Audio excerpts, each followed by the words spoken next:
that. We didn't plan this. Of course not, I replied mockingly. I suppose you just tripped and fell pregnant by my husband? These things happen, right? The visitors started shifting uncomfortably. Some grabbed their bags and prepared to go. My father has finally spoken up. Anna, calm down. You're upset. Upset? I laughed bitterly. No, Dad, I'm perfectly calm. In fact, I'm grateful. My mother frowned, puzzled. Grateful? She repeated. Yes, I said, my voice steady. Because now I see everyone for who they really are. My husband, the liar. My best friend, the traitor. And my family, the cowards who chose to protect this lie instead of me. I strolled over to the present stand and chose one at random. This one's yours, Mom, I said, holding it up. You bought a nice gift for your son-in-law's mistress's baby. Anna, please, my mother begged. I ripped the package paper open. The baby's attire was white with blue embellishments. How thoughtful, I replied, my voice full with sarcasm. I hope you kept the receipt. Miguel moved closer, attempting to take the gift from my hands. Enough, Anna, you're making a fool of yourself. Making a fool of myself? I snorted. No, Miguel, you did that all on your own, getting my best friend pregnant while I was paying all the bills. My mother-in-law stood up in indignation. This is too much, she exclaimed. Miguel was just looking for the happiness you couldn't give him. Always busy, always working? You're right, Rosa, I responded coldly. I was too busy working. Working to pay the mortgage on the house where your son was sleeping with my best friend. I gazed around the room. Every familiar face suddenly resembled that of a stranger. You know what? I said. You can keep the house, the furniture, the gifts. But, Miguel, I suggest you get a good job because you won't have access to my money anymore. Miguel's cheeks turned pale. What are you talking about? I'm talking about how, while I was overseas, I wasn't just working, I was also consulting a lawyer. I have proof of every penny I spent on this house, on you, on our marriage. I turned and went out of the house, not looking back. My hands were trembling, my breathing was uneven, but I refused to give up in front of them. They did not deserve to see my tears. I went away, ignoring the curious eyes of the neighbors, who had most likely heard everything that had happened. I got in my car and slammed the door shut. My fingers grew white from the tight hold I had on the steering wheel. My vision had dimmed, but I refused to cry. I started the engine and drove away from that nightmare, with no destination or direction. My phone was full of messages. I missed calls from my mother. Miguel sent text messages.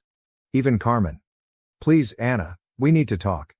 This wasn't supposed to happen this way. You don't understand the whole situation. Oh, I understand. I really understood. I realized that while I was working to support my home, family, and marriage, they were all together. Every time Miguel called and said he missed me, I knew he was telling a lie. I realized that whenever Carmen stated she was busy and couldn't talk, it was because she was busy with him. A nasty taste entered my mouth. Disgust. I'm disgusted with myself for not noticing it sooner. After driving for a time, I turned into the parking lot of an unrelated hotel. I needed someplace to breathe. I wasn't returning to that house. That house now served as a monument to my humiliation. I headed to the front desk and reserved a room for a few days. The receptionist gave me an odd look, possibly due to my untidy appearance, but handed me the key without asking any questions. When I entered the room, I shut the door and collapsed on the bed. Only then did the weight of everything overwhelm me. I curled up and hugged myself, letting the tears flow, tears of fury, disdain, and a deep, stifling agony that constricted my chest. But I couldn't do this forever. I needed to do something. The next morning, I went directly to my lawyer's office. He was already aware of my condition and had all of the essential documentation prepared to guarantee that I get out of this problem with as little damage as possible. I want to start the process today, I stated firmly. Divorce, property division, everything. And I want it to be clear that Miguel won't see a single cent of my money. He nodded. You have more than enough evidence to contest any claim he might make. The house is in your name, all the expenses were covered by you, he has no rights to anything. I took a deep breath. Good. Then let him find out the hard way. I walked out of the office with an unusual sensation of relief. For the first time in a long time, I felt in charge of my own life.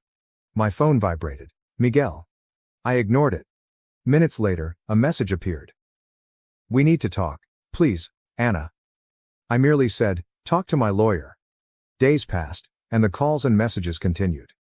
Until one afternoon, While I was drinking coffee at a cafe near the hotel, someone approached my table. Miguel. He looked terrible. Deep eye bags, unkempt hair, but I had no pity. Anna, please. He sat across from me without being asked. I didn't want you to find out like that. I crossed my arms. Oh? But how did you want me to find out? With an invitation to the baby shower? He ran his palm over his face, tired. This isn't how I wanted things to happen. I made a mistake. A mistake? I scoffed. Getting my best friend pregnant was not a mistake, Miguel. It was a choice. You decided to sleep with her. You decided to lie to me. You opted to have everyone cover for you. He lowers his head. I was lonely, Anna. You were never here. You were always traveling, always busy with work. I gave out a sour laugh. And why was I busy, Miguel? Because I was the one paying for our damn house while you sat at home doing nothing. He said nothing. You want to know the most ironic part? I asked. I took that position because I believed we were creating something together, and I made sacrifices thinking it was for the greater good. But while I was straining myself to exhaustion, you were ripping off my dearest friend. He gazed at me with desperation. I know I messed up, Anna, but can't we fix this another way? I leaned forward and looked right into his eyes. We're correcting it. My lawyer has already filed for divorce. You will not receive a penny from me. And as for that child, I hope you are a decent father, because I want you out of my life. Anna, please. It's over, Miguel. I stood up and went away, not looking back. The news quickly spread. My true friends, those who had not deceived me, stood by my side. And my family? Oh, they attempted to contact out. My mother contacted me several times and tried to justify everything. We didn't want to hurt you, sweetheart, it was complicated for all of us. You need to forgive. Forgive? I moved on. I eventually rebuilt my life. I left the motel and got a new apartment. I concentrated on my profession and future. And Miguel?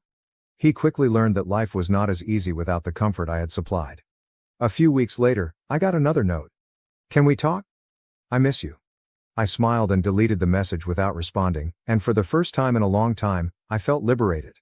When I finally received word that Miguel had been legally served with the divorce papers, I knew his real misery had only begun.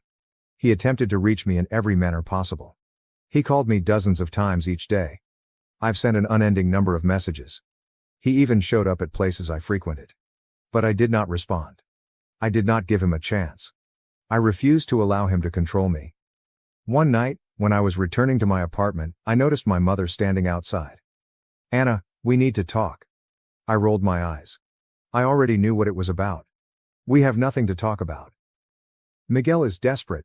You're taking everything from him, she exclaimed, as if I were the antagonist in this scenario. I crossed my arms.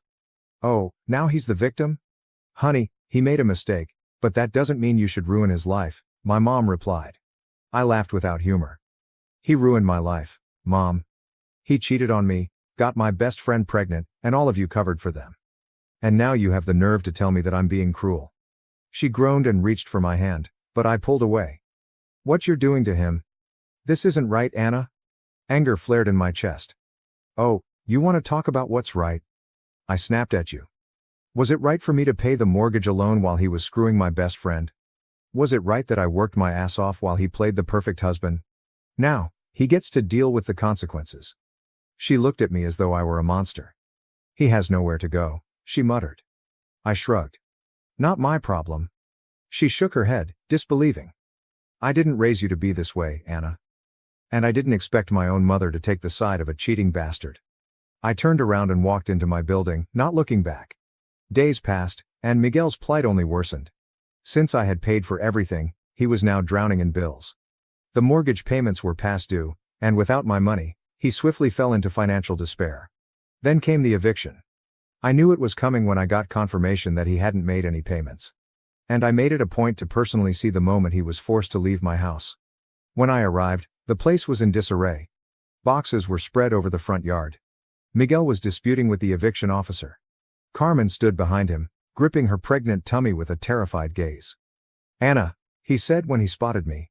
You can't do this to me. I crossed my arms, feeling a dark sensation of contentment grow within me. I can, and I did. This isn't fair. I lived in this house. No, I replied coldly. I paid for this house. You were just a parasite